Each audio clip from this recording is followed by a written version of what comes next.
Hello everyone, my name is Gracie Sapp, and for my critical analysis paper I decided to focus on gender issues.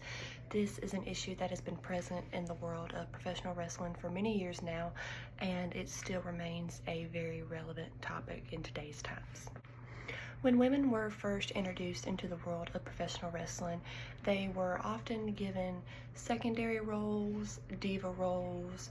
They were never given any main character parts.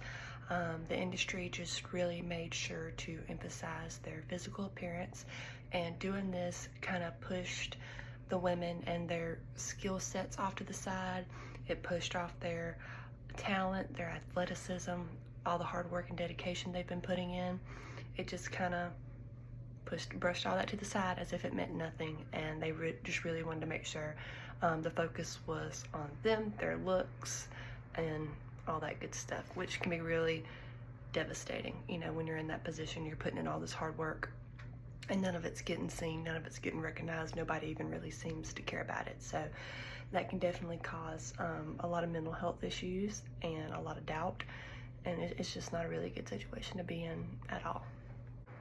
Usually when people hear the term gender issues or any issues regarding gender, they mainly think about women. Their mind goes immediately to women, when in fact this issue is affecting everybody in this industry, men and women.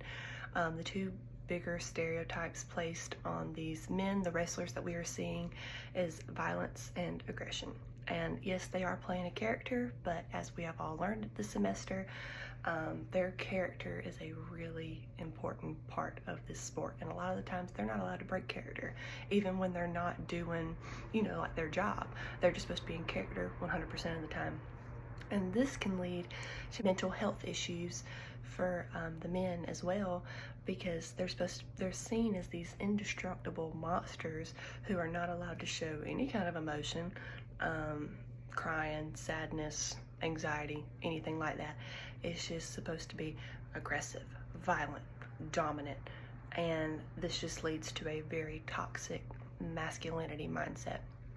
And many, like I said earlier, mental health issues for the men involved, because maybe they're not like this in real life, but nobody's getting to see the real side of them. They're just forced to see this big, strong monster that is supposed to go out there and beat everybody up, essentially.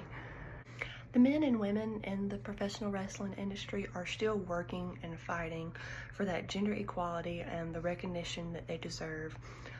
There are a few steps that the industry can take, to make sure this issue is eliminated and done away with, because once it is, it would just make the industry better as a whole. For starters, there needs to be equal opportunities as well as representation, both men and women. I feel they should be given the same opportunities, and they should be represented for their skills and their talent alone. That is what they should be known for, not how they look, none of that, just simply what they get out there and what they do. They should also be promoting the women the same way they do the men. Like I said, just kind of getting off the looks and going more towards into, what they can actually do and what their skills are. There have been many stereotypes that have been created that need to be addressed and eliminated. All the stereotypes I was saying about the men earlier, all that's got to go. And I feel like it would do them a lot of good if they could really focus on themselves, who they are, and what they're there to do, which is wrestle. And I understand, like, the hair, the costume, the character, that is all a big part of it, but I feel maybe they shouldn't be so heavy on that on the women's side. Focus less on the costumes, the hair, the makeup, everything, and focus more on the skill and the sport itself.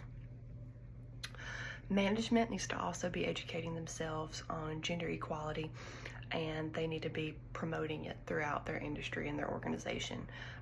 There's many classes and stuff like that people can take, and many programs that can be very beneficial for those trying to learn more about this specific issue.